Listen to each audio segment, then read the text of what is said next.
Hey everybody, welcome to another Sacred Cow Barbecue, and I'm pleased to be able to say welcome back to my guest, Karen Smith, today. Karen is a South African activist now living in Texas. I have to tell you, she is the pen pal from hell, if ever there was one. You have to see some of the links that she sends me about what's going on there. Karen, welcome back. Hi, Patricia, and thank you very much for having me on again. Yes, I am the pen pal from hell, but it is very, very important and such a broad subject that I could send you 3 million links a day and still to get a grasp on the subject is impossible. Absolutely. It doesn't matter how often I hear you speak. I'm delighted that you don't have laryngitis today. By my calculations, you did about 30 hours worth of interviews in the last week or so. Yep, that's the truth. I sweated out about 30 kilos of my weight, but that was a good thing. Well, here I am again, but there is a sense in me of absolute urgency about the South African white genocide. Things are getting worse. They're escalating. They are passing more and more laws every day. Things are really, really bad in South Africa. And if the world doesn't wake up soon, those people are not going to exist. That's true. And so people in the US that are listening and you think, well, this is just going on in South Africa and our country is immune from this. I just want to share a quote by Professor Jose Angel Gutierrez from the University of Texas. He says, we have an aging white America. They are not making babies. They are dying. The explosion is in our population. I love it. They are, expletive deleted, in their pants with fear. I love it. We have got to eliminate the gringo. And what I mean by this is if the worst comes to worst, we have got to kill him. This seems like the exact same sentiment that went on in South Africa. Am I correct, Karen? Oh, absolutely, Patricia, because our esteemed president, he sings Kill the Boer. The Minister of Police said, if you do not like the crime and the murders, then leave. Malema, who is the aspiring next president of South Africa, sings also Kill the Boer. I mean, it comes from the top. Kill the lot of them, wipe them out, and then we will have this world of milk and honey and everything will be wonderful. I don't know how well, I do know how they think, but I'm not able to say it on air. These other color people seem to think that if they just take from the whites, it will maintain itself, look after itself, banks accounts will refill themselves. Everything will be rich and perfect once the whites are gone. Laughable if it wasn't so deadly, if it wasn't leading to the destruction of not only the country, but so many whites in South Africa. Let's just recap for a minute that South Africa, people that have the misconception, the Marxist media likes to push the fact that, oh, the whites came in and conquered African tribes to settle South Africa. That's baloney, to put it bluntly. It is absolute nonsense. When the whites landed in South Africa in 1652, it was Jan van Riebeeck, he was the first governor of the Cape, and he was sent out there by the Dutch East India Company. Now, the Cape is known as the Cape of Storms. Terrible, terrible shipwrecks and things happen because it's a meeting of a hot current and a cold current, which creates enormous waves and enormous storms. So the ships needed a place to replenish their foodstuffs, but also to repair themselves and to hide while storms were going on. So he was sent there by the Dutch East India Company to establish a refreshment base for the ships rounding the Cape and going to the east for spices and silks. Now, they had no intention of colonizing, none whatsoever. They landed a small contingent of Dutch people there to start vegetable farms, which they did. And when they landed there were no blacks in the area whatsoever. There was one very small tribe of almost Bushmen-like, to explain to the rest of the world, almost Bushmen-like. They're short, they are light-skinned, they're not these big, black, burly Zulu warriors that one thinks of as owning Africa. And they were a very small tribe of them. Now, they didn't have the wheel, they didn't have horses, they had a very strange language, which they still have to this day. It consists of clicking sounds. They were the only blacks in South Africa, well, either color in South Africa at that time. Now, they used to pack up their houses, their little leather houses on their backs when an area had been grazed and there was no more grass, and just move on to the next spot. So they started trading vegetables for their beef with the Dutch who landed there. So at that time, they were the only black tribe in South Africa. And a little interesting aside to that is that they are still the only unrepresented South African tribe in the Constitution or in Parliament. There are 11 official languages in South Africa, and the Khoi language is not one of them. And they are not recognized as either previously disadvantaged people or as a tribe of Africa under the present black government. Yes, I think that's just stunning when I read that. And they don't consider themselves black. If they went in and filled out a form and asked for their ethnicity, they would put colored and not black on it because they're so separate from the other black tribes. Yes, absolutely. They call themselves brown people, not black Africans. They call themselves brown people, and they align far more with the Afrikaner. They speak more Afrikaans than they do English. They have, by and large, remained in the Cape where they were originally settled. They are fighting an incredible battle together with the whites today to get their own piece of land, to get their own homeland, to be recognized as a people. So there are a lot of similarities between that little tribe and the white South Africans. So if the white settlers had gone in there and barbarously murdered hundreds of thousands of, if not millions of black people and annihilated their tribes, how come the original inhabitants of the Cape still align themselves with the Afrikaner? You know, that's a very important thing that people don't know about. I think it's absolutely fascinating. And so, you know, we have to remember that all the information, most of the information that the mainstream media puts, all the information that the mainstream puts out, in a good part of it that we see online as well, is all generated by Marxist interest. And we know the Marxist maxim, accuse others of what you do. Unbelievable, the barbarism that's going on in your country right now. Well, you know, if we go from there to where they did meet with the blacks. So the Dutch ruled the Cape for a while. In the 1800s, I think I'm sorry, I've got a mental block against that date. The French Huguenots arrived. They had fled religious persecution in France and gone to the Netherlands, where it was a bit freer, as it still is today. The Netherlands have always been a very liberal, free and easy kind of country, and they went there, and so they were sent to the Cape, and with them they brought some culture. They were much fancier people than the original settlers. The houses in the Cape today reflect the French tradition. They brought with them grapevines and have made South Africa into one of the finest wine producing countries in the world. We had Portuguese, Dutch, French, German, all kinds of European descendants that came to the Cape. Now, the British took over from the Dutch as rulers of the Cape, and the Afrikaners, who had developed from the Dutch. Their language came from the Dutch.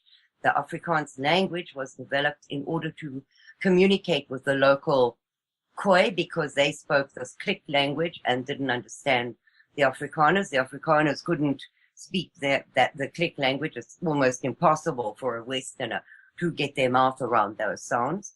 So Afrikaans was developed as a way of communication, and they became known as the Afrikaners, or the Boers, which is an Afrikaans word which means farmer. Right.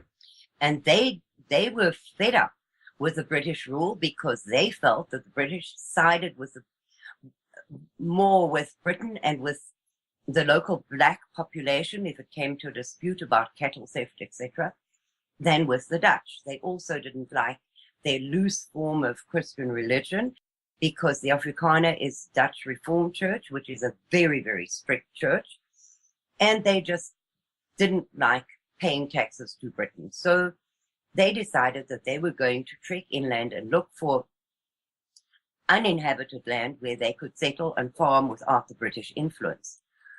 So the same as they did in the USA, the exact same covered wagons, except I don't think they were pulled by oxen in the US. Were they, Patricia? I think there were oxen involved sometimes in covered wagons. Absolutely. Well, they were called ox wagons in South Africa because horses did not pull them. The oxen did.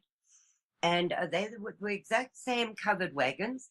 And in America, you headed west. And in South Africa, we headed north and northeast for the same reason, to get away from the damn British, which I'm one of, by the way. So, ancestry, so I can say that. They went inland into uninhabited, where no man literally had set foot before. Nobody had been there, either black or white. It was uninhabited, unexplored, sheer bush. Here we call that wilderness. Yes.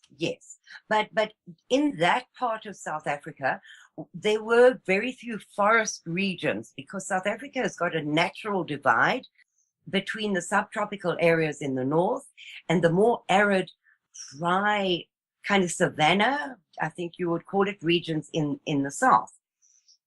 So anyway, they headed off with their wagons and their families and everything that they could carry, and off they went. Now that was 120 to 150 years after they had settled at the Cape, where they had still not come in touch with any other blacks except the Khoi. And on their trek northwards, they met the Zulu nation who were coming south. Now, the Zulu nation, if anybody decimated, enslaved, and murdered the black tribes of Africa, it was them. They swept south and they annihilated everything in their path. The women and children were taken as slaves, the cattle were stolen, and the men were slaughtered. And they killed just about every single tribe that crossed their path on their way south. But they were also nomads. They had no writing, no horses, they hadn't invented the wheel. They didn't have settled villages. They were just marauders. Anyway, they met with the Boers, and there were some horrific clashes. The best known of those being the Battle of Blood River, where there had been some clashes with the Zulus before. The Boers were determined that they were still going to find a piece of land for themselves to settle on. So they prayed. Boer men, they didn't bring the women and children into this battle. They left them in a safe place some distance away.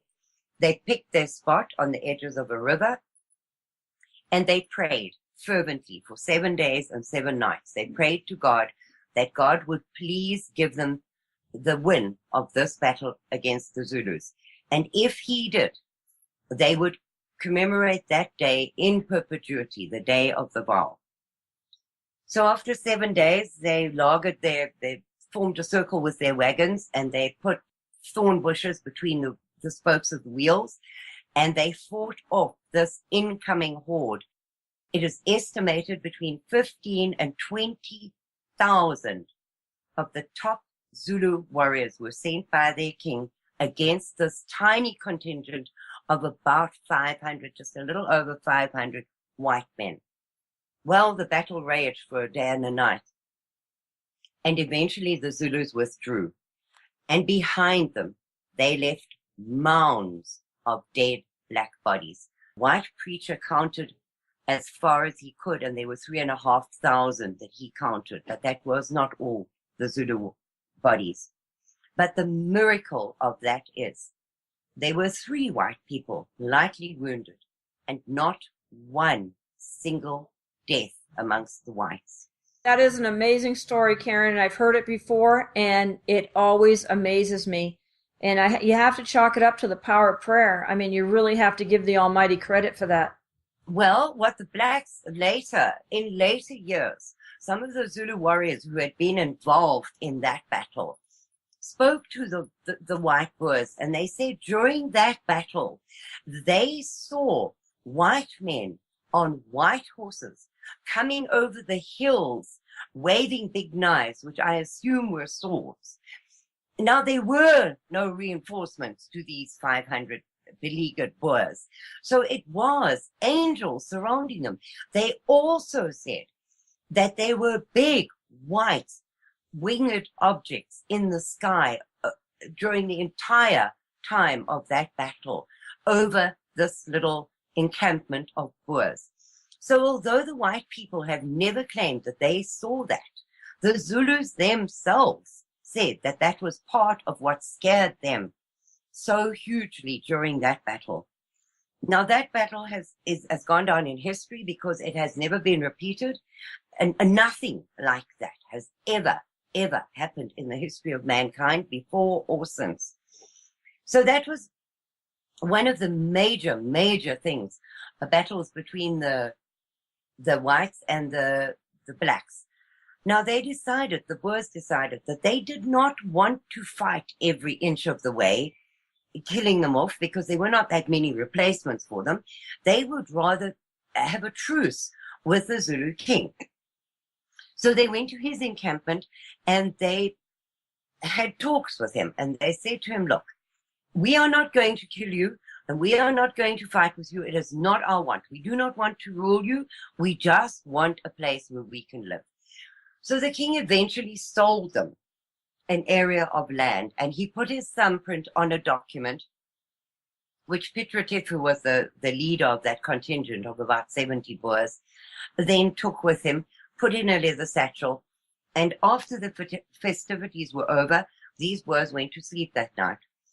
Well, that, as is the black way, he reneged on his word immediately and yelled out to his warriors, Bulala Togati, which means kill the white wizards, which they subsequently did. They killed the whole deputation of whites who had gone there, and then swept out and attacked any trekkers that they could find, any wagons that they could find along the way. The Boers tried. They really did try and do things in a way that would allow them to have their own piece of land, their own place of safety, to rule themselves. They did not want to rule the blacks. But it never happened that way. And they had to fight many wars, but the same way that your settlers did here. They came upon the Indians and the Indian tribes all over the place. They were slaughtered. They slaughtered back. Some not so nice things were done by the whites to the inhabitants, or the inhabitants to the whites, because one can hardly say that scalping was a really nice thing to do. But in both sides, both continents, things were done that we would not accept today, but it was a different time with a different mindset of the people. They were very different from who we are today. They had no mod cons. They didn't have electricity. They didn't have running water. They were survivors, and they would do anything that was required that in order to make their family and themselves survive. No, I don't have a problem with that, Karen. The Zulu were just as new to that area, were newer than the Boers were, really. Yes, they were. They were much newer. So, but President Zuma himself has said that we were all settlers here. Now he, speaks with a forked tongue. I mean, he changes his mind within 2 seconds, but he has said that the Afrikaner is the white tribe of Africa and have as much right to live there as anybody else. Now, he doesn't act that way, but he is on record as having said it. The blacks did not own the land. There was and is to this day amongst the black tribes no system of ownership. The chief owns the land. And if you want a piece of land, you go to the chief. You go to the chief and you ask him for it. And if he's so inclined, he'll give it to you or murder you. Well, yes. And if you want to get married, you have to ask the chief. And you can have a piece of land for your lifetime, and then it reverts back to the tribal ownership. So throughout South Africa, in Zululand, in the Bantu homelands, things are still run that way. So nobody owned the land at all, neither blacks nor whites. And as in America, if you could take and keep a piece of land and farm it, it was yours. That's right. That's what we call beneficial use here. Yes. So I don't see the huge outcry across the world against the Boers for doing something that was an acceptable way of living at that time, in that century. I mean, neither country would have been settled, Europeanized, had huge developments. They wouldn't have towns, cities, roads, water supplies if these people had not gotten into their wagons and gone and settled the interior, which was empty. I completely agree, Karen. What bothers me is that people nowadays, and I'm not here to apportion blame on that because that's not my subject, although I can speak on it. People nowadays are so bereft of the history of who they are and where they came from and how they got to be where they are today, that they look back on this and say, oh, wow, these were terrible people. They were not. It's unbelievable that Marxist education has done to people. This is cultural Marxism's hallmark, to denigrate white settlers everywhere, white people everywhere.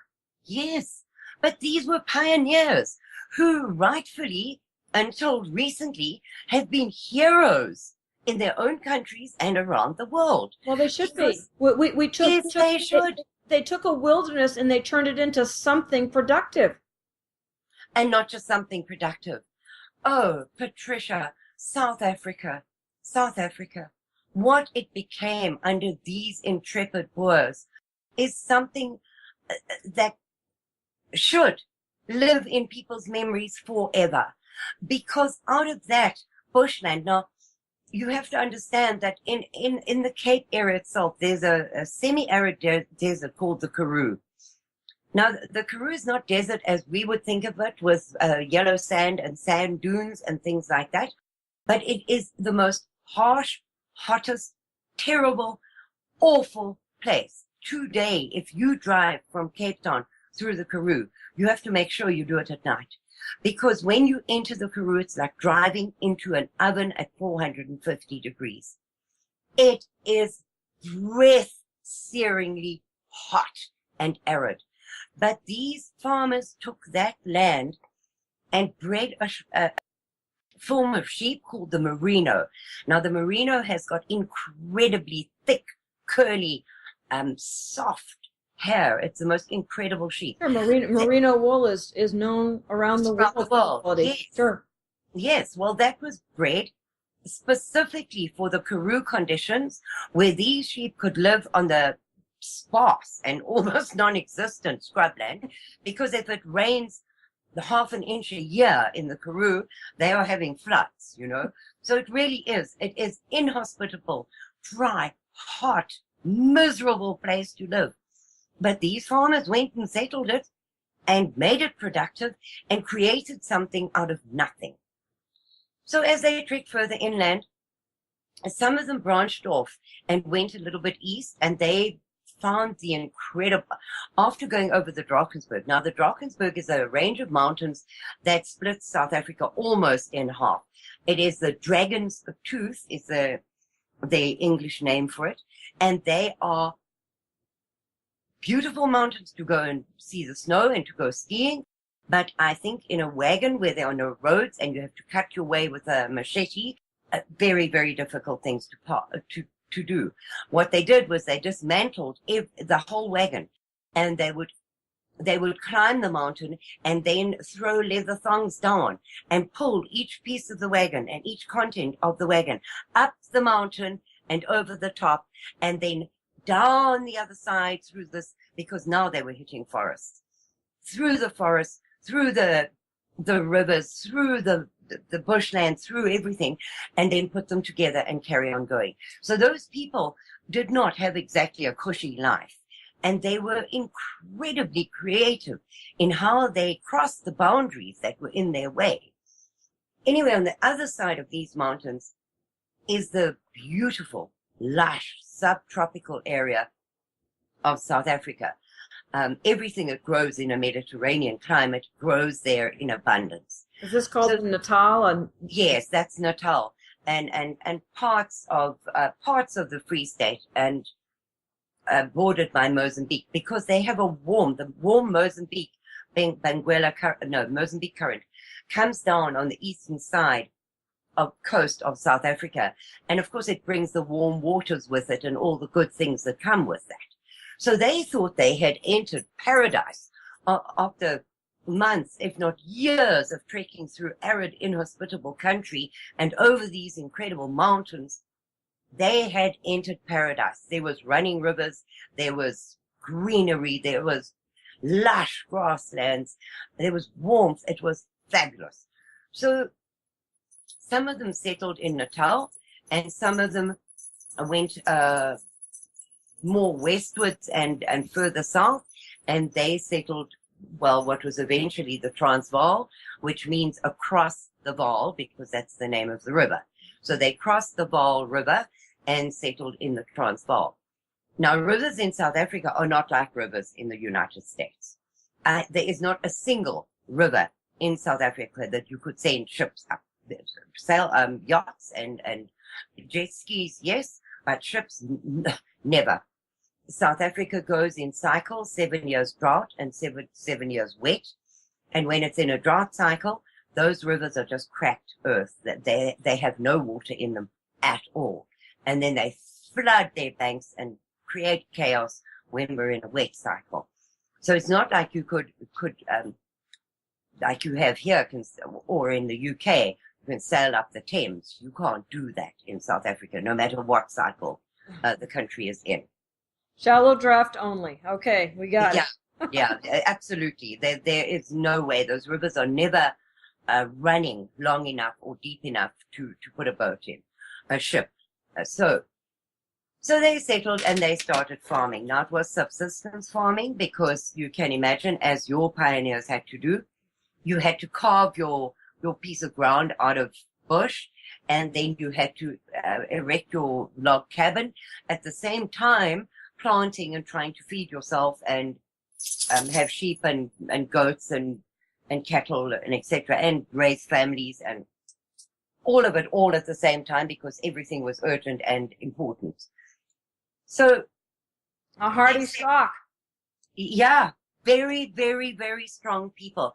It is estimated that each poor man wore out his wife by the age of about 20. They died in childbirth. They died of overwork.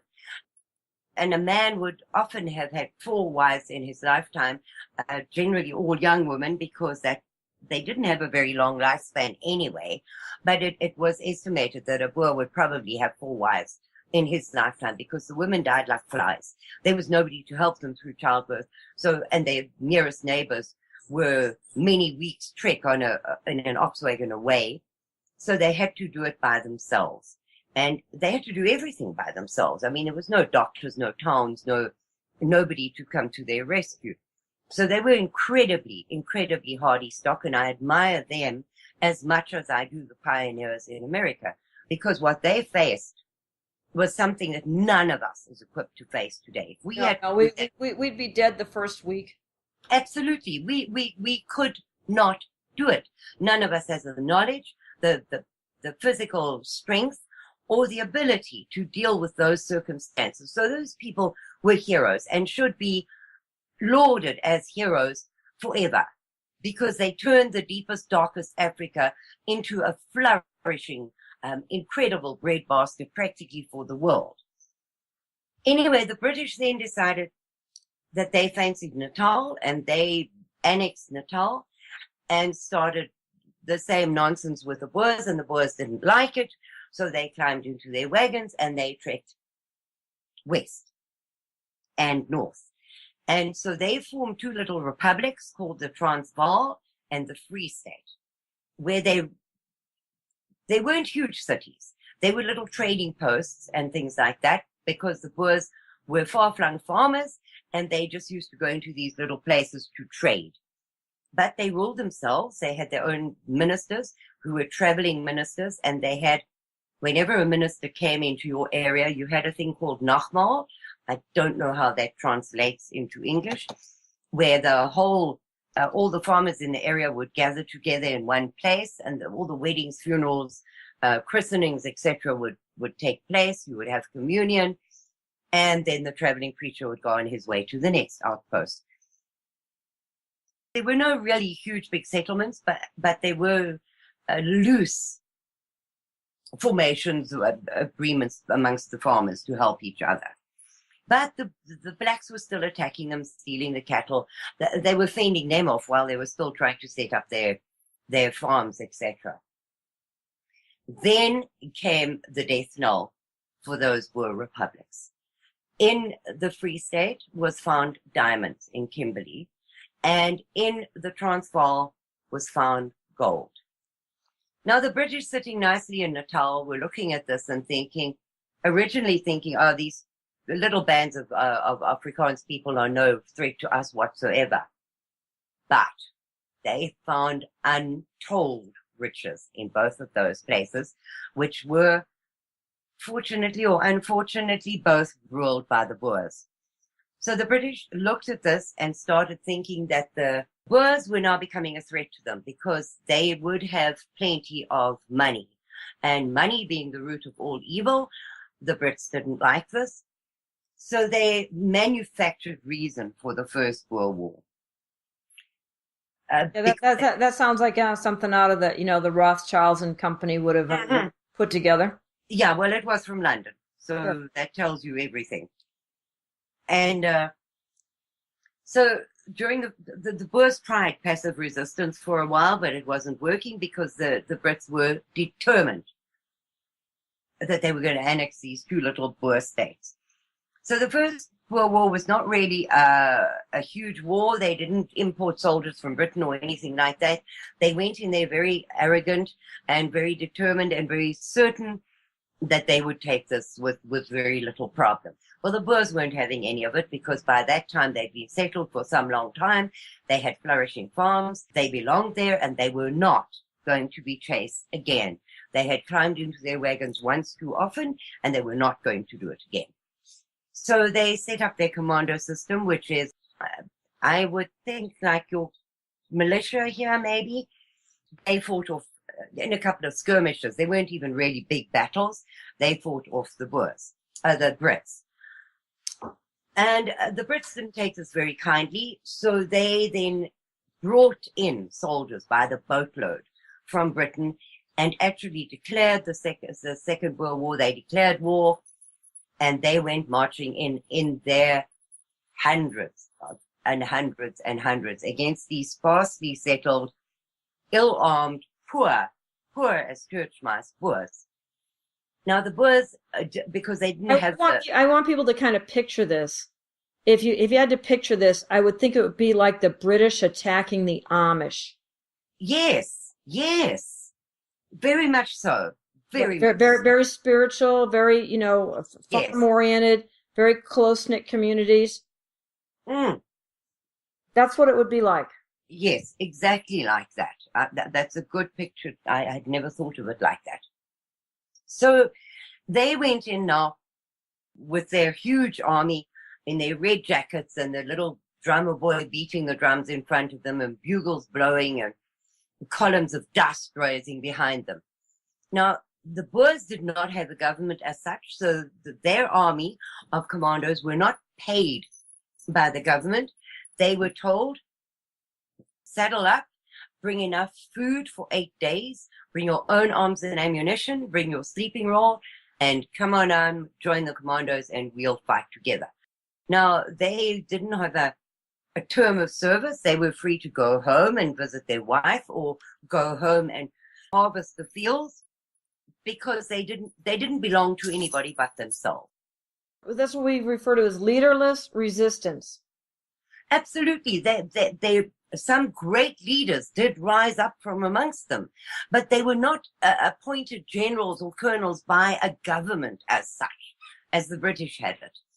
Now, these people had an absolute advantage because the British did not know how to fight a war like that, where these people rode in on their tough little Boer ponies, attacked them or attacked their supply lines, and disappeared over the mountains. Also, every farm in the area was a supply line for the Boers. They didn't have wagons bringing up supplies. They could go to any local farm, have a bath, a meal, a bed to sleep in, get some necessary ammunition, and move on and rejoin the commandos. So This was astonishing to the British. They didn't know how to cope with it at all. And once they realized that the farms in every Afrikaner farmer was a supply line to the commandos, they started a scorched earth policy. So what they did was they scooped up the women, the children, and the elderly and put them in concentration camps, burnt the farmhouses down, slaughtered the cattle, and salted the land so that it could not be used. The Boers were that's against every convention of war. Absolutely, but in the North did that against the South here as well. And that's what I'm trying to say, Patricia, is that Americans need to understand that a South African is their brother by sheer history. We come from the same place. We've undergone the same trials. We've done the same things. We have just not reached the same end yet, but we will. Well, hopefully it's better than the end that's being reached right now, Karen. Yeah, well, I'm hoping for that. The British did was unconscionable. They took these women and children and elderly and they put them in camps where they maybe had a tent to sleep in and maybe not. But they didn't feed them and they had no medical doctors look after them. So they starved them to death, basically. They did. And typhoid and cholera and smallpox and measles and malnutrition and rickets and all of those awful things swept through these concentration camps. And the British did not care. So the Boers, who were essentially winning at that stage, decided, well, what are we fighting for? We're fighting for our families. We're fighting for our farms. We're fighting for our children, our grandchildren. We won't have any, given the state of this war. So they surrendered, not because they were beaten in battle, but because 20% of the Boer population had died in those camps. 20% of an already tiny population was killed in those camps by the British. So the Boers surrendered. Now they were allowed to rule the Transvaal and the Free State in a kind of a loose agreement with the British. They paid taxes to the British. The British were the overall owners, but they were allowed to have their language, their schools, their churches, whatever. And so there was a kind of an uneasy peace between the British and the Afrikaners. Now, the problem with that is that the British then were it was very, very difficult for me to explain it, because in an argument between a Boer and a black, where the black had stolen the cattle, the British would always side with the black, and the Boer would be the one who was punished for anything that he'd done against the black to get his cattle back. But at the same time as doing that sounds familiar. Yeah, it does, doesn't it? Doesn't it? To this day, it's exactly. There's no new, nothing new under the sun. No new crazy things going on here. This is all tried and true stuff, and that's why the Marxists like to keep using it. It's worked before. Why stop? Why should it not work now? Yes, exactly. Yes. So it was a very strange relationship, because the British were instituting apartheid segregation laws during that time. In 1913, they instituted the Land Act, which meant that blacks could not own land. Not that they did, but that they could not legally own it. They had laws against interracial marriage. They had laws about blacks entering white hotels, restaurants, bars, whatever. The same as you had during segregation in that same period of time in America. Because I've been watching a movie about the railroads being forged across America, and exactly the same thing was happening at exactly the same period of time. The whites had one place, the blacks had one place. Total segregation. So that was and I don't have a problem with that, Karen. A lot would. I live in a multiracial city, which, I just be happy in a segregated environment. We say don't hate, segregate. I think people deserve to have their own culture. They have a right to their own culture. They do. They do, absolutely. I will come to that part of my rant And at the end of this history, I want to let you know that we're going to be asking for your help for everyone here. And not that we have a huge listener, base, but you know what? I know there's something that we can do here, and I want you to stay tuned because we're going to roll that out for you. Karen, please continue on what happened with the Boers next. Okay, so the British were then instituting all these segregation laws, and the Boers, well, they weren't townies, as it were. They had commercial businesses in towns, etc. But essentially, that is why they called the Boers, because they were a farming community. So I need to also stress here to hit another myth on the head. Never, ever, ever did one black slave get sold out of South Africa. Never. South Africa never exported slaves. There is not one black African American or African anybody else that ever can call their homeland South Africa. We never did that. Well, there are African tribes that create their entire livelihood was based on selling other blacks. But not in South Africa. Not even the South African black tribes sold their black. They had black slaves, but they didn't sell them.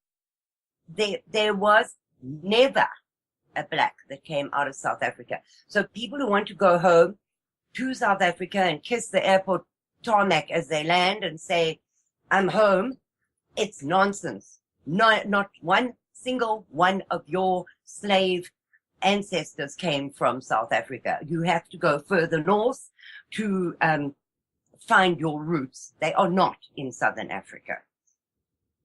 Great point, Karen. Thank you. Yes. I mean, they do. It's so funny. Black Americans get off the plane and kiss the tarmac at Oliver Tambo Airport in Johannesburg. And the local blacks just shake their heads and laugh at them. Because this is not your roots. You do not come from here. You do not. The blacks do not want them. They do not belong there. They never came from there. They must go back where they did come from, which is not South Africa. So that little aside rant. Well, listen. We're not going to let reality and facts get in the way of this, are we? No. Why should we ever look at reality? No.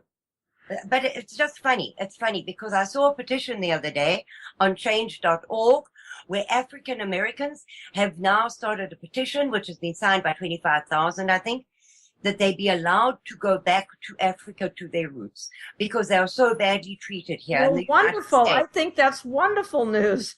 Take 3.5 million of them. We will exchange them for the 3.5 million white South Africans, and everybody will hopefully be happy. Deal done.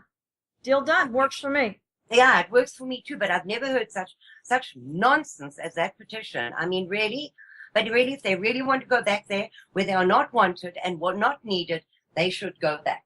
Well, I know quality black people. A pastor, he was a soccer player because a white missionary came to their town, had a soccer ball and taught the kids to play, and he rose up and played on the All Africa team and whatnot and became a pastor. Seems like a lovely man with the family, but the thought of going back to Africa with his family? No, absolutely not. Absolutely not. And I asked him, how come Africa has some of the most abundant natural resources? And he says, because of the corruption that it's not allowed to develop. The Africans themselves, the black tribal leaders themselves, refuse to let development happen. Yes, they do. Because an article I read this morning, an incredibly good article, says that tribalism is one of the biggest challenges facing South Africa today, because the blacks still have the tribal mentality. They vote along tribal lines. They are ruled by tribal rulers, by chieftains, by kings.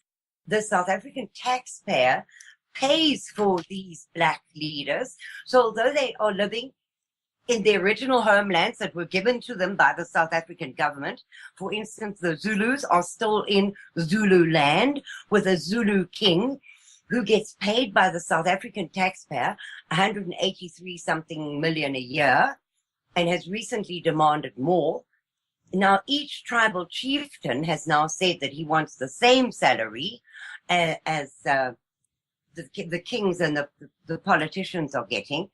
So there are at least, Lord, I don't know how many of them. I'm sorry, I wouldn't even give you a number, but there are 11 tribes. There are more than that tribal chieftains because they break down into little sub-tribes and branches, etc., etc. Now, every one of them wants that same income per year for doing what? Nothing. What? To the community. Killing white people. There you go. And now, killing, they don't seem to be able to put it together that you're killing off the tax base. Yes, because 90%, now, the numbers just do not make sense in my head, but it is a fact that 90% of the tax base is the white taxpayer who did not get a vote, hasn't got a voice in parliament, and they voted, obviously, but they have no voice in parliament, and they are the ones who are paying for all of this. So at the same time that our esteemed President Zuma is singing, "Bring me my machine gun," and the Congress will kill the Boers and drive them into the sea. And the Minister of Police is saying, well, if you don't like the crime, go back where you came from. At that same time, they don't want to let you go because they need the money. There's no sanity in that, Karen. I mean, it has to just make people crazy. Because it is crazy. Well, it is so beyond anybody's understanding. It's beyond the pale. It really is. I mean, I don't understand in the corruption in these governments. I read that article you referred to. You sent it to me about tribalism. I found that word today, kleptocracy. Yes. Well, that's exactly what's going on in the U.S. And I'll read it for anybody that doesn't know the word. I just found it was beautiful. It means power rule, or hence rule by thieves, is a term applied to a government seen as having a particularly severe and systemic problem with officials or a ruling class, collectively kleptocrats, taking advantage of corruptions to extend their personal wealth and political power. Typically, the system involves the embezzlement of state funds at the expense of the wider population, sometimes without even the pretense of honest service. Well, that's exactly what we're seeing, is just a grab for money. We see it here in the U.S. I mean, I'm not saying this is only going on there, but it's rampant. All these people that wanted to say, oh, they're so concerned about blacks, they're doing this to their own black people. Patricia, yes, and that kind of leads me to this other thing about the blacks, is that they wanted the settlers and the colonialists and the white influence out of Africa. Now they've driven them out. The biggest white indigenous population in the whole of Africa, and you have to know that practically every continent in the world would fit into Africa. Africa is so large. Now, on the southernmost tiny little tip of Africa is this white tribe called the Afrikaners, and there are 3.5 million of them. And they are the largest white population in Africa, the whole of Africa. So they've driven out the colonials from everywhere. They started in the north and they've driven them out until there's nowhere left for them to go except into the sea. Now, those self-same blacks are surging by their hundreds of thousands into Europe, into white countries where they don't want the Westerners, they don't want to see a white face, they don't want anything to do with whites. But now that they have reduced their countries from modern Western countries into poverty-stricken hellholes, now they are fleeing into white countries, and they want the whites to accept them, take care of them, give them everything as they had when the colonialists were settled in the black countries. So here's how it's happening.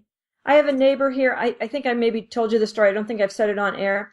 A neighbor here, lovely young woman and her husband from Bulgaria. It cost them $20,000 to come to the United States with visas and all this paperwork and forms that they had. $20,000. They work in a casino. They each work in casinos, and they get talking with the African immigrants that are there, and they start saying, well, how did you come here? And then she told them, says, oh, no, that's not, we did. Well, how did you come here? Oh, we just went to the embassy. And they gave us visas and air tickets and 2 months accommodations when we got here. So we're paying for this invasion ourselves, as I'm sure Europe is as well. Well, yes.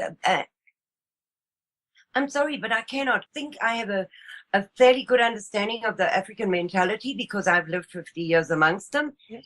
But this invasion of those self-same white countries, which they want no part of, and then they go there and they want everything free. They rape, slaughter, loot, burn. What is this world going to be once they've turned the entire world into a black hellhole? Well, that's exactly what it'll be. And so we want to talk with everybody. We're coming up on a break very shortly, and we're going to be talking with everyone. Please stay tuned about what our plan is to help these folks, because the situation is getting more dire by the hour. Would you agree, Karen? Patricia, I have not cried. Don't make me cry. No, I have not cried as much, I think, in my entire life, and I have not had an easy life, as I have cried in the last month. Because every time I open my mail or look at Facebook or read an article, I feel a greater sense of urgency. Things are going so fast in South Africa now that those people have so little time.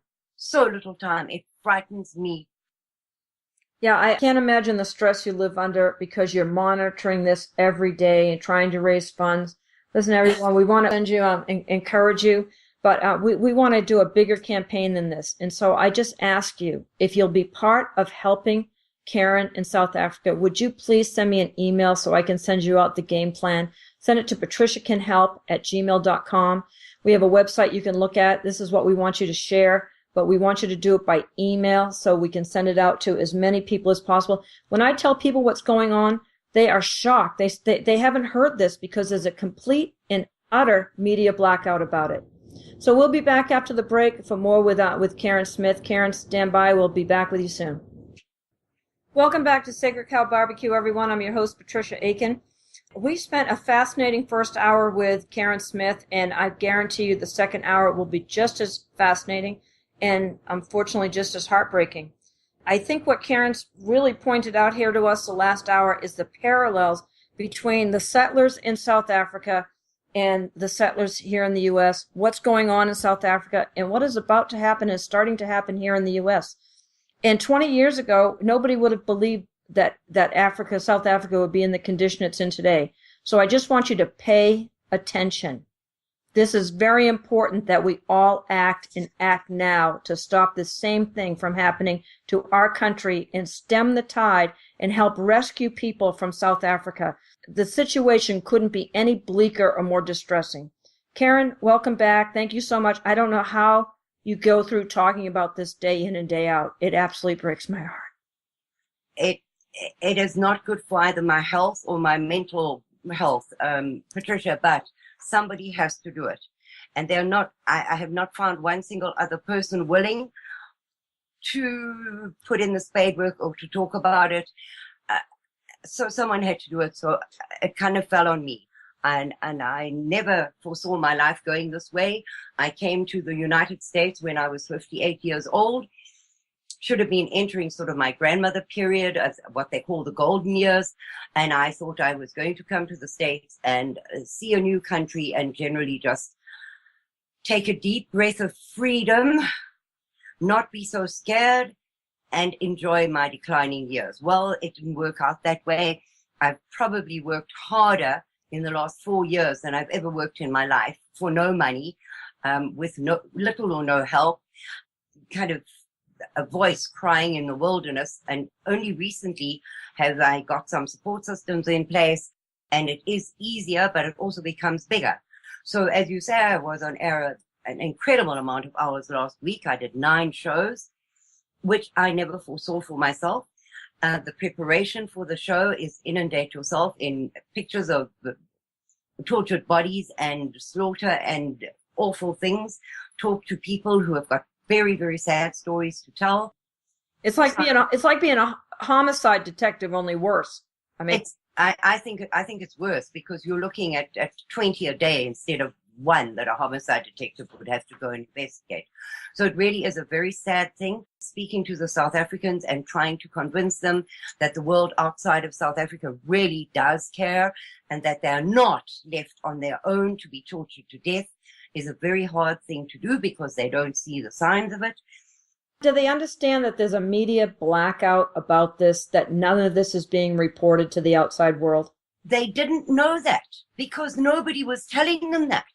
And it's only in the 4 years that I've been doing this that I've been able to tell them, look, the world cares. They just don't know. Once they wake up and are told, the outpouring of support is incredible, but they don't know. And if you don't know, how can you do something about it? So I think I want to go back just a little bit. Sure, go right ahead, Karen. In history so that you can understand how we got to where we are today. I'm not going to spend too much time on it because there's a lot of stuff that we need to talk about that is happening in the last 20 years. So in 1948, the National Party took power in South Africa. Now, they inherited the apartheid rules, which the British had put in place. They also inherited a very British way of doing things. So the parliament in South Africa is British, very much the same, based on British. The legal system is Roman, not Roman Dutch, it's the British legal system. Please. And British had an incredible impact on how things are done in South Africa to this very day. In fact, you would laugh if you saw an African court in South Africa where these big black people have got these little white curly wigs on, perched on the top of their heads. They do the little bow as they come into court. It's a very, very funny thing to see because it certainly is not an African tradition to do things that way. But the British impact on South Africa is and was and will remain enormous. So here were these Afrikaners who didn't want to rule the blacks. They really didn't want to, but the Brits had instituted the Union of South Africa where they just pulled the whole place together under one rule, black, white, colored Indians, because we have some Indians in South Africa, not red Indians from America, proper Indians from India. Right. Anyway, so they just pulled this whole lot together and said, you will organize yourselves and make it work. So the Boers were now left with this conglomerate of people, languages, belief systems, and were told, get on with it. So the National Party decided that as a matter of self-defense, because the whites have always been outnumbered, always, they have never been the majority in South Africa. In the And we're not just talking a little bit outnumbered, like No. People being a little more. I mean, they're a small minority. Mm-hmm. Today, out of 70 million, well, it's estimated. Nobody can give you a real figure as pertains to anything coming out of South Africa. But the estimate is 70 million population, of which 3.5 million are white. So they are a tiny, tiny minority. So the National Party said, look, we are a very, very small number of people, and we are outnumbered by these blacks who are pouring in from all over Africa. To live with these evil racist oppressors. Yes, yes. Even though they were so evil, and the stories are that we killed millions of them, they were pouring in from all over Africa in the hopes of their slice of the pie, as it were. Now, there were not enough whites to support all of this, and they also realized that they were under threat. So they tightened up the apartheid laws, for better or for worse. I'm not arguing that it was a good or a bad thing. I'm simply telling you it was self-defense, that they were outnumbered heavily, and they had to do something to maintain their own way of life. So they tightened up the apartheid laws, and they gave each tribe, instead of forcing them to live together, where they were warring tribes at the best of times, did not like each other, didn't want anything to do with each other, they gave them each their own homeland. So the Zulus got Zululand, the Venda got Vendaland, the Swazis got Swaziland, and so on. Now, also, common myth has it that we gave them pieces of desert where nothing would grow and we treated them like dirt, which is also not true.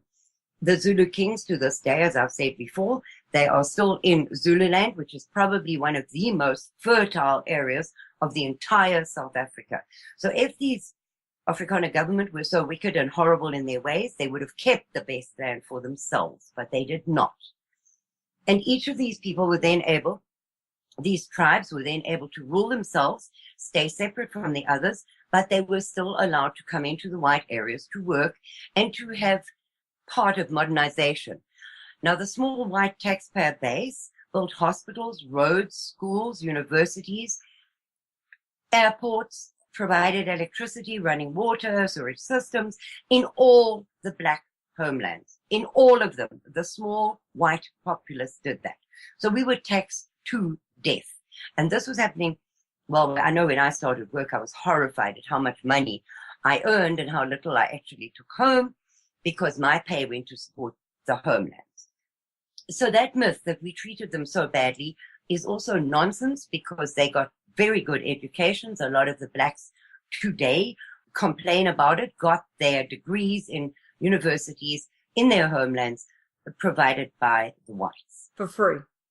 For free. And our Nelson Mandela was one of those. Expression in Central America that the missionaries teach them to read and the communists provide the reading material. And that is the truth. That is totally the truth throughout the world. So now that we smacked that one on the head as well, that we treated them so badly, because if we had, the population of blacks would not have quadrupled during that time. Their estimated lifespan would not have gone up by 20 years. The number of baby deaths would not have decreased by something like 90%. All of those things happened under this repressive, murderous apartheid regime. But they flooded into the white areas, and they came flooding from all over South Africa. Now, this thing that we call white guilt today must have been applicable even then, although it didn't have a name, because those same whites felt that they owed the blacks something and needed to look after them. And now, so what is it about whites and that white angst that they feel like they need to take care of other people? What is it about us? It's compassion.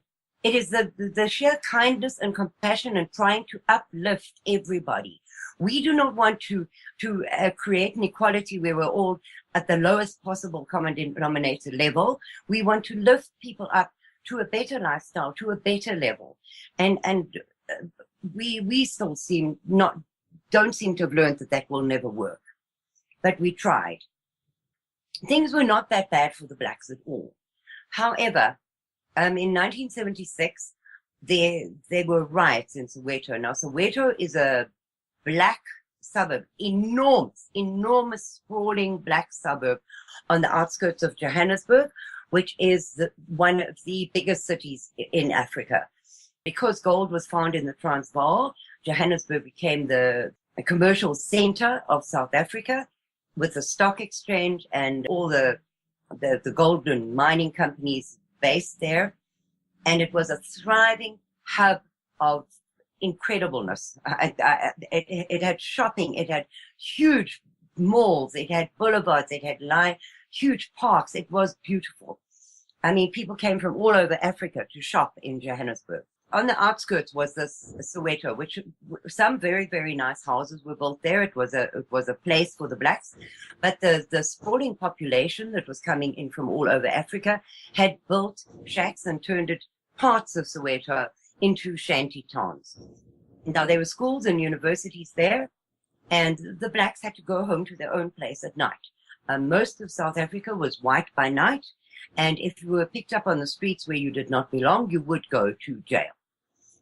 So the black school children did not want to be taught in Afrikaans in the schools in Soweto. So they rioted, and they blocked off the streets, and they burnt tires, and they threw stones, and they looted shops, and because the white South Africans were besieged by fighting war on their borders, they were fighting the armed wing of the ANC, which was formed by Nelson Mandela himself and trained by the Cubans and the Russians on our borders. Our boys were conscripted into the army and had to do 2 or 3 years on the border and then army camps every year until such time as they were no longer needed. So all of our boys were fighting on the borders. We were living very besieged lives. And so they turned, maybe, it depends on how you look at it, but they possibly turned too much force on these rioters in Soweto, and some of the school children were killed. Well, that sparked off the beginning of the incredible outcry against the violence in South Africa. There was no outcry against the bombs which Nelson Mandela and the ANC were letting off in residential areas and killing whites in restaurants, station waiting rooms, stores, parks. There was no outcry about that. They were freedom fighters, not terrorists, and the whites were the bad oppressors, and we were the bad people. Well, that's Karl Marx's maxim: accuse others of what you do. Absolutely. So Nelson Mandela was arrested with a whole bunch of other people and put on trial for treason and sedition, and there were more than 156 charges against him, but he pled guilty to 156 charges. Now, when they investigated the warehouses where he and the ANC were storing things, they were full of limpet mines and grenades and all kinds of things. This was obviously not for terrorist war against an army. It was for war against a civilian population. Instead of putting him up against a wall and shooting him, as would have happened in any other African country, they would have shot him without trial. Even Amnesty International, who oversaw his trial, said it was fair, and he deserved the death sentence. And why? What the hell happened? Think of what South Africa could have been spared. But on the other hand, if it wasn't Mandela, it would have been some other thug. Well, yes, I think that was the whole thing. The South African government did not want to create a martyr. And had he had got the death penalty, he would have been a martyr. And they could not have foreseen what actually did happen. So they put him in jail for life, and he was sent to Robben Island. But from Robben Island, he oversaw the MK and oversaw bombings and murders of whites in South Africa.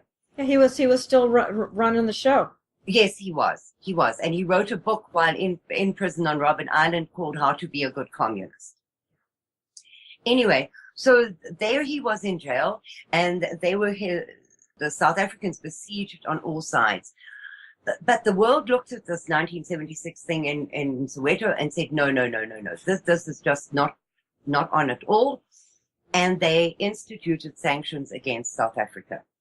Now, in the beginning, the sanctions were pretty light. They were only arms and ammunition and war materials, etc., which we could not get, which we then countered by starting our own arms research and development division. Oh, those creative, resourceful Boers. Absolutely. They started Arms Corps. And so we created military things that had not been seen or heard of in this world before. Really incredible equipment, which the very same people who were instituting sanctions against us found ways around the sanctions so that they could buy these things because they wanted them so badly. Now, I am a bit of a pacifist myself, so I'm not able to give names to all of the things that we created, but we did armored carriers, and we did tanks, and we did helicopters, and we did airplanes, and we did all kinds of amazing things to defend ourselves against the onslaught of Cuban, Russian, communist blacks. Well, the world didn't see this as a besieged community. They saw it as oppressive people. So they then tightened up the sanctions against us, and we could get nothing. Well, here's the problem. The problem is when the communists own the media, and they do. The Marxists own the media around the world now. So I can see why this word never got out and why they played the race card. Oh, and we're oppressing blacks in South Africa, all that nonsense. I remember the Soweto riots. Yes. I remember how terrible it was that an investor would buy gold Krugerrands. Oh, no, you weren't allowed to do that. Yes. So there we sat in South Africa on the richest mineral deposits in the world, but the thing that you need to run a country and run a war is gas for your vehicles. Yes. And that was the one thing that we do not have. And although we created an industry which is called Sasol, which creates gas, I find it so hard to say gas. For me, it's petrol. Petrol. We made petrol out of coal, but we couldn't do it quick enough to sustain ourselves and Zimbabwe, because Zimbabwe equally had, which was then Rhodesia, equally had sanctions against it and was relying on us to supply them to fight their own civil war against their blacks. So we were battling terribly. And in those days, you couldn't get petrol over the weekends. You had to get a letter from a magistrate, and then you had to go and wake up the petrol station owner and get petrol from him if you needed petrol over a weekend, because it was being kept for our boys on the border and for fighting the war, not for civilians. So we really did, we suffered in a lot of ways, but if you've never known the outside world's things, I mean, we couldn't get music or musicians or play sport with the outside world. None of those things. We couldn't get technology. I mean, we got TV very, very late after the rest of the world. No big loss there. No, it wasn't. But well, if you've never had it, you don't feel the loss of it. So we may, I'm sure the government and older people may have realized that it was a hardship. But for us as young people growing up there, it was a way of life. And we didn't realize that we were missing out on anything. Anyway, so the world then instituted these sanctions against us. And once they were passed in Congress here, one of the absolute red lines, and this is not an Obama red line, it was a genuine red line, they would not lift sanctions unless we brought apartheid to an end. So in 1985... Oh my gosh, who would insist that 3.5 million people end apartheid against, millions and millions and millions of blacks? Marauding masses, yes. Marauding masses. Yeah. Anyway, that was an uncrossable line. We had to do that. So our government then, under immense pressure, and also I think that the country as a whole was getting poorer, because we couldn't trade with anybody outside of South Africa. And if you don't trade with the world, you don't have any income. Right. Foreign investment, anything, because all our foreign investors left, all the foreign companies left, and we were left to ourselves. So we were recycling taxpayer money to the government and back, and round it went, but there was no growth of money coming into the country. Yeah, zero velocity in the economy.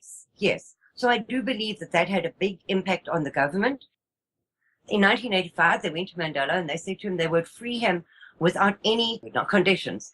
They would free him unconditionally if he promised to give up violence, which he refused. He refused to renounce violence, so they kept him in jail. But they moved him to a house, a little cottage they called it, but it was a big house. We had a swimming pool, a butler, a private secretary, a chef, whatever, where he lived out the rest of his jail sentence. But here, I just want, can we talk about Winnie Mandela for a minute while we're talking about this? Because her barbarous act called necklacing, how many, and this wasn't done against whites, it was done against other blacks. Yeah, to this day, it's not used much against whites. In fact, I've heard of very, very few instances where it's been used against whites. So Winnie Mandela became a political figure on the strength of her husband being in jail.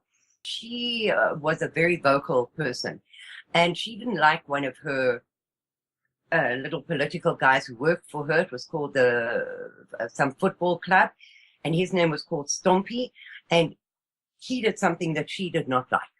So that was how necklacing was invented, and necklacing is a barbarous, absolutely disgusting way of killing somebody. You either cut off their arms below their elbows, or you fasten their arms to their body with barbed wire so that they cannot take the tire off of themselves. You then put a rubber tire over their shoulders, fill it with gasoline, and set it alight. While this person is writhing and burning to death in absolute agony, they dance around and chant and sing and carry on as only these people can. Now, Winnie Mandela herself said, with our tires and our necklaces, we will free this country for the blacks.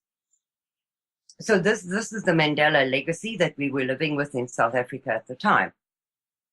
But here, Nelson Mandela is set up in this home, and he is entertaining heads of state from all communists from all over the world. Yes, absolutely. Absolutely.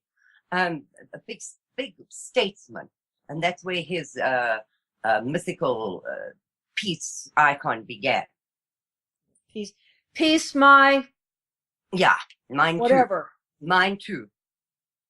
So anyway, we then, the government of the day went into talks with Mandela and the ANC.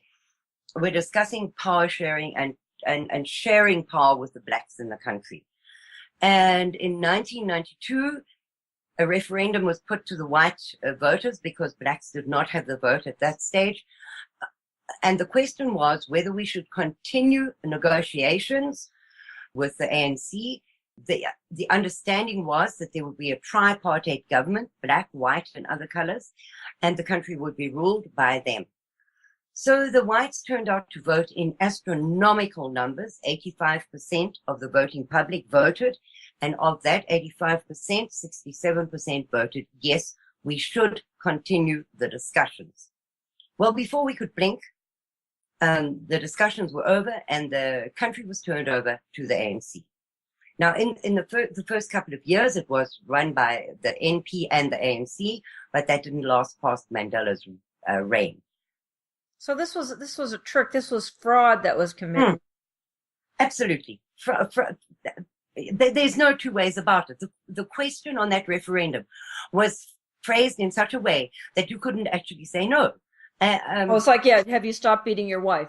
That kind yes, there you go. So we voted yes. And as I say, before we could blink, we were now run by the ANC government. Now, the first thing that they did was to disarm the populace.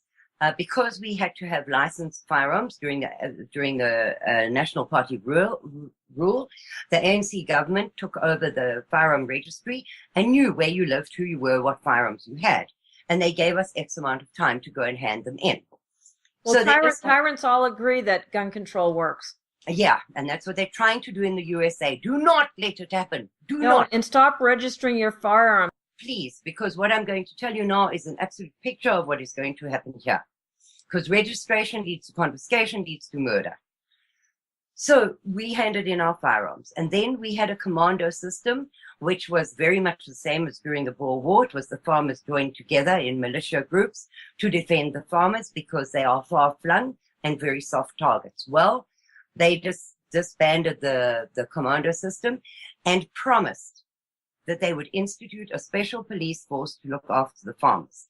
Now, 21 years later, that has not yet happened, and they don't want to talk about it. Oh, I saw a police video, public television. They had farmers laying down on the ground, like up against their truck or whatever, yes. And they just shot them like dogs. Yes, yes. Now, those very same firearms, which we handed in, are in strong rooms at the police stations all across South Africa, and hundreds of thousands of them have disappeared and then discovered to be sold by those very same policemen to criminals. And there is a system where they rent them out to criminals who can't afford to buy one. They rent them out by the day. So your firearm is probably being used by those criminals to come and kill you. Oh, rent a gun. Wow. Yes, what a great gun at your local police station. Oh my gosh. Yep. Just when you think you've heard it all, everybody. Okay, so having laid the groundwork now, I want to get to the seriousness of where South Africa is at today. One can never go there without telling people how we got there. So now you understand the process of who the Boer is, how they became such a powerhouse of Africa. And now I'm getting to the part where I may break down and cry. Patricia may join me, and I'm really sorry about that, people. But it is a reality of my life and of every white South African's life. It has impacted on them in some way. It needs to be heard by the world. Okay, so, Kleenex, everybody. Everybody get your Kleenex. Yeah, no, absolutely, because I seldom get through this part without crying myself. So we were disarmed.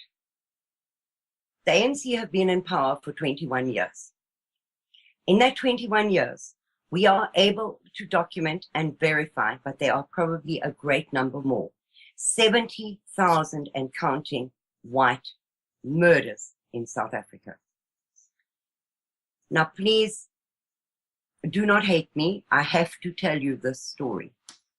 The whites in South Africa, which is classified an ordinary crime by our government, an ordinary crime or an ordinary burglary. Yes. The blacks do not do a crime of opportunity where they see you are not at home, break into your house, rob you, and go away. This is not how it happens in South Africa.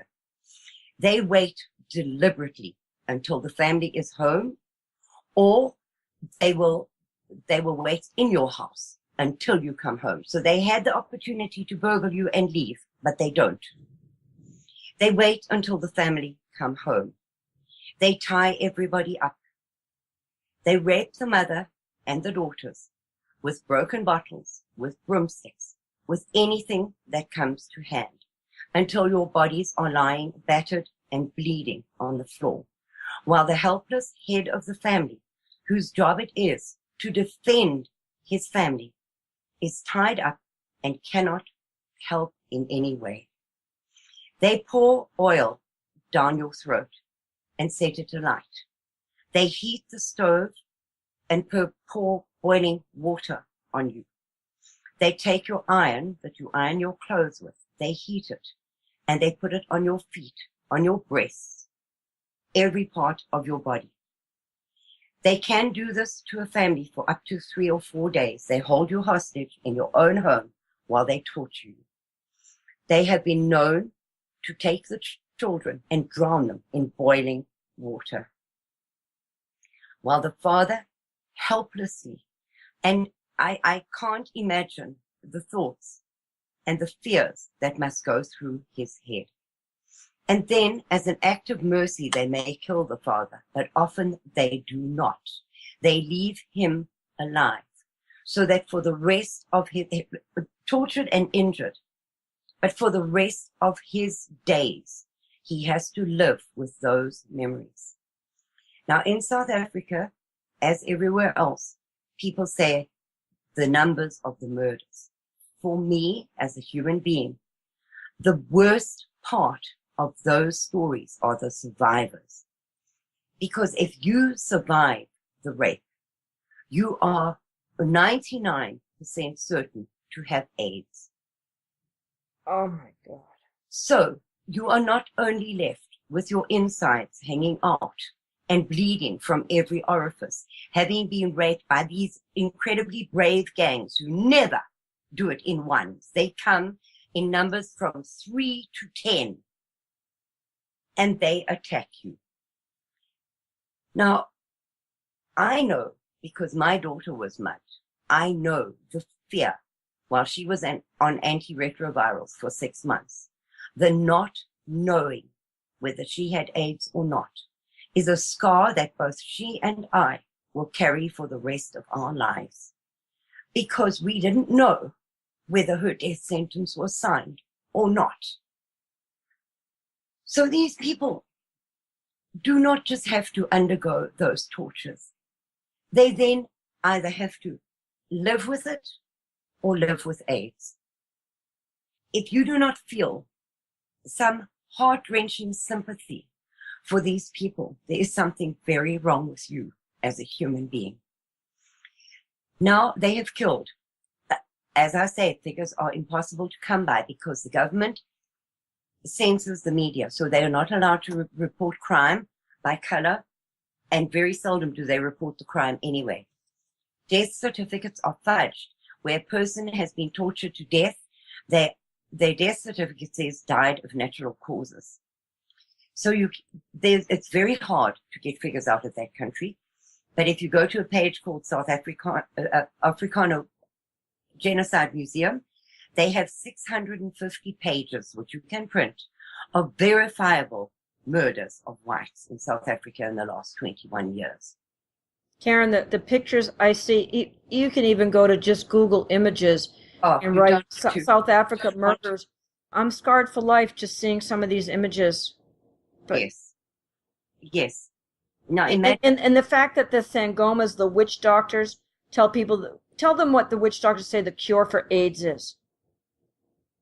South Africa, our second president, President Mbeki, denied absolutely that there was such a thing as AIDS. He said it was a Western invention to make the blacks wear condoms so that they didn't breed anymore. And he refused to accept it. So when they went to a huge AIDS symposium in one of the Western countries, I think it may have been in the USA, where every country had a stand with huge technological advancements in the search for a cure for AIDS, there was a South African contingent, and they had beetroot, garlic, and lemon juice on their stand, which they said was the cure for AIDS. Now, you have to understand that South Africa says they are a Christian country, but they are not. They are ancestor worshippers, and when something is really wrong in their life, or when they want a lover, or when they want political power, or when they want to punish somebody, they go to the local Sangoma, who is the witch doctor. Now, the witch doctor uses body parts to make their muti, which is a medicine that they sell to people for whatever ails them or whatever power they want. Human body parts are extremely valuable. So they kidnap, and it has been happening on an scarily increasing number of people. White people in South Africa are disappearing, never to be found again. And we believe that that is what they have been sold for, is for muti by the local Sangoma. So the Sangoma stood up and said that the cure for AIDS is to rape a virgin. Now that equates to a white child in South Africa, because the blacks are promiscuous and virgins do not freely exist amongst the black population. So they have been raping babies from the age of 6 weeks old in order to cure their AIDS. So your children are not safe for 1 second in South Africa. We live behind 8-foot walls. We live in prisons of our own making. 8-foot walls with electric wiring on the top. We have burglar bars on every window. We have security gates on every door. We have a security gate dividing the house from the sleeping area of the house. We have alarm systems, if you can afford any of this, which are connected to a security company, and we are still not safe in our homes. Well, with so many power outages, Karen, those security systems can't be working very well. No.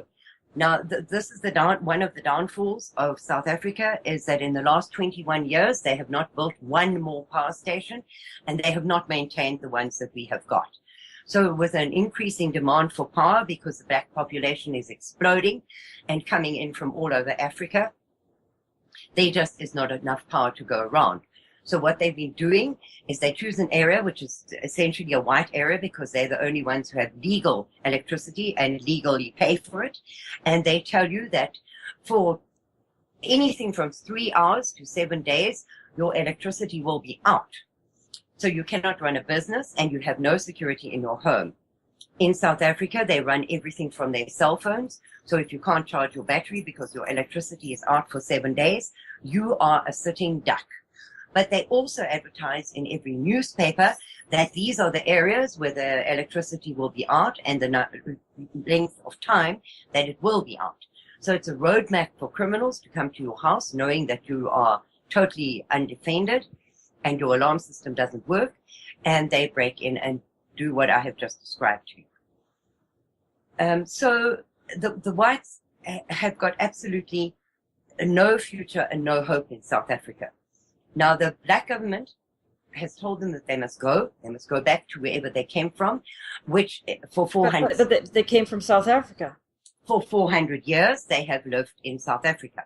Our ancestors lived there. We carved that a country out of virgin bush into a first world powerhouse. We supplied food for the whole of South Africa, for Zimbabwe. We exported megatons to the rest of the world. Today, those very same farmers have had their farms taken away from them and redistributed to the blacks, who have run them into the ground, and they are not productive.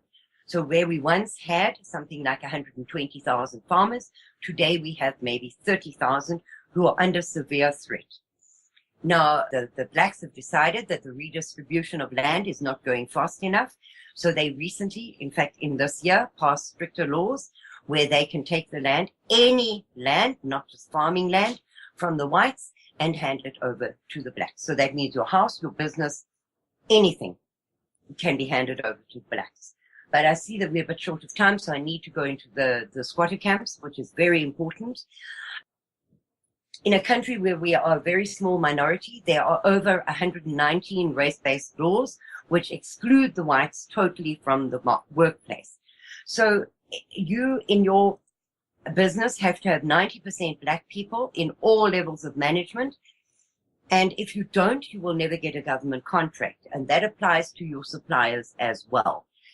So the whites have been forced out of the workplace and displaced, because if you do not have a job, you lose your home, you lose your vehicle, you lose your middle class life, you lose your schooling, you lose everything.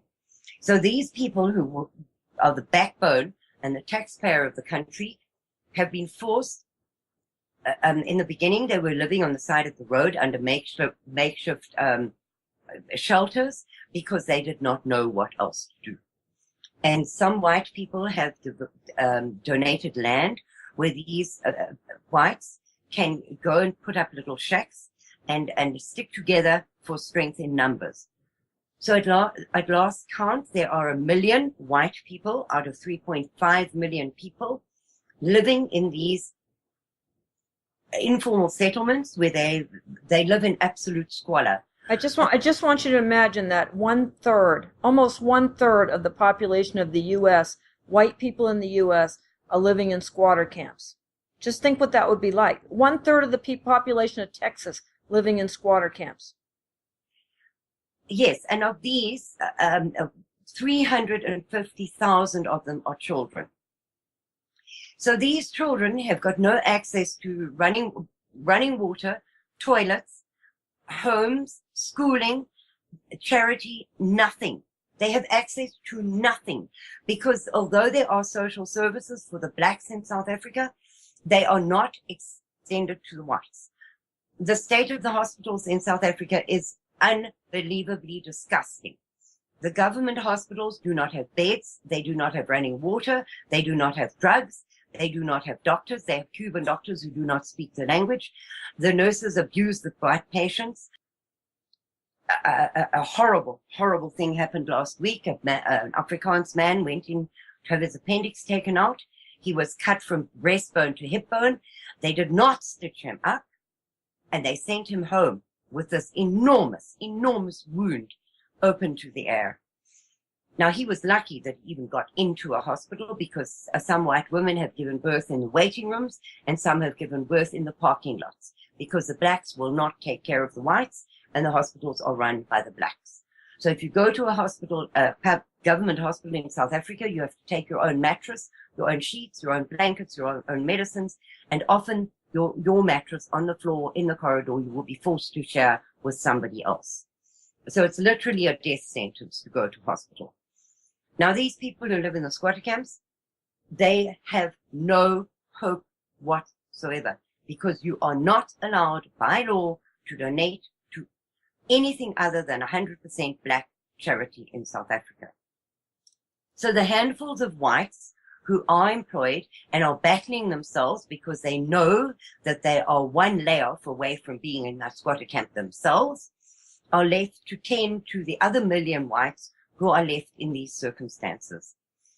There is nobody worldwide who is helping them or even looking at the awful, awful conditions that these people are living in.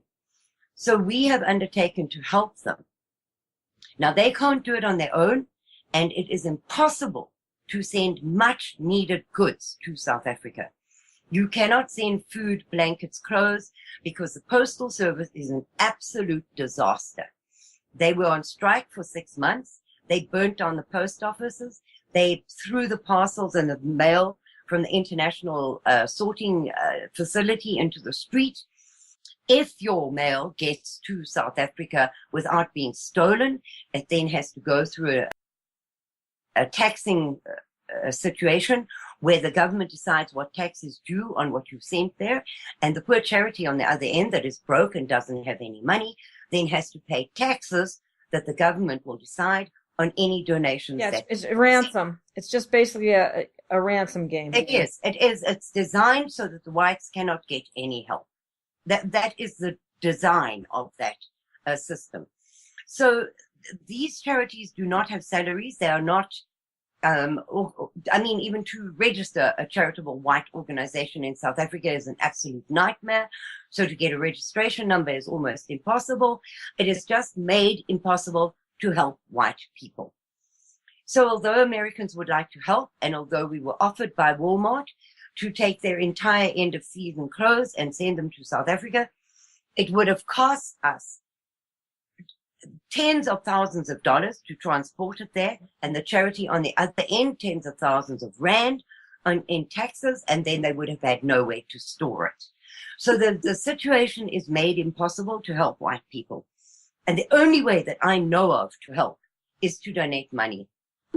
Now, the rand at the moment is $13 to the rand and 20 pounds to the rand. So dollars, 20 rands to the pound and 13 rands to the dollar. Yeah, so let's put it in perspective, Karen. So people can. What does $20 buy? $20 we can feed and house a family of 4 for a week in South Africa. They won't be eating meat and they will not be living off the fat of the land, but they will be fed and sheltered for a week, a family of 4. So your cup of coffee or your next takeout will literally save the lives of 4 people for 1 week, save them from starvation. That's incredible. And in addition to this, Karen, you have a personal need. You have not a personal need, but you have a personal situation going on with someone that has a target on her back and needs to be out of the country. Yes. One of the ladies a family that have spent the last 10 years helping these squatter camps throughout South Africa. She has an enormous government target on her back, enormous. She is in huge, huge trouble with the government and likely to be disappeared by them at any moment. Now, we have raised her visa fee to get an American visa, which is not cheap or nor easy. We have got somewhere for her to stay when she gets here. We have got a vehicle for her to use. We have undertaken to help her with legal fees to stay here.